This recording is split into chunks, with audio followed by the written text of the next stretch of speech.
হ্যাঁ গাইস, আমি রাজকরিকার চলো ভিডিও শুরু করা যাক। আজকে দেখতে পাচ্ছ আমি কতগুলো সিগারেট প্যাকেটগুলো নিয়ে এসেছি। ঠিক আছে, এটা দেখতে পাচ্ছ, কারণ আমি এক মাসে এখানে প্রায় 8-9 হাজার টাকার সিগারেট খেয়েছি। কারণ প্রতি মাসে আমি যতটা সিগারেট খাই সেটা হিসাব রাখি না। আর এই মাসে আমি নভেম্বর মাসের এটা সিগারেট, ঠিক আছে, ডিসেম্বর মাস চলছে। আগামী মাসে আমি কতটা সিগারেট খাই সেটাও তোমাদের ভিডিও করে দেখাবো, ঠিক আছে। কারণ আমার জীবনটা শেষ হয়ে গেছে সিগারেট খেয়ে খেয়ে। প্রতি মাসে আমি 30,000 টাকা করে ইনকাম করি, সেই টাকা থেকে এত টাকা করে সিগারেট খাই। এখানে তো কম প্যাকেট আছে, আর ওই বালতির ভিতরে সব আছে।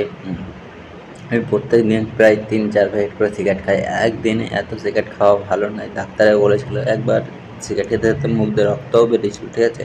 তা আমি সিগারেট খাওয়া ছাড়তে পারছি না, কারণ আমি প্রচুর টেনশনের মধ্যে আছি। তোমরা যারা আমার প্রতিদিনটা ভিডিও দেখো তারা জানো অত কষ্ট করে পরিবার থেকে দূর পরিবেশে থাকি। আর দেখছো টাকা পয়সা সব বিছানার তলা, এখানেই থাকি। আর আমি পেট্রোল পাম্পে কাজ করি, সবাই তো জানো। আশা করি এরকম ভিডিও ইউটিউবে এখনও কেউ দেখুনি।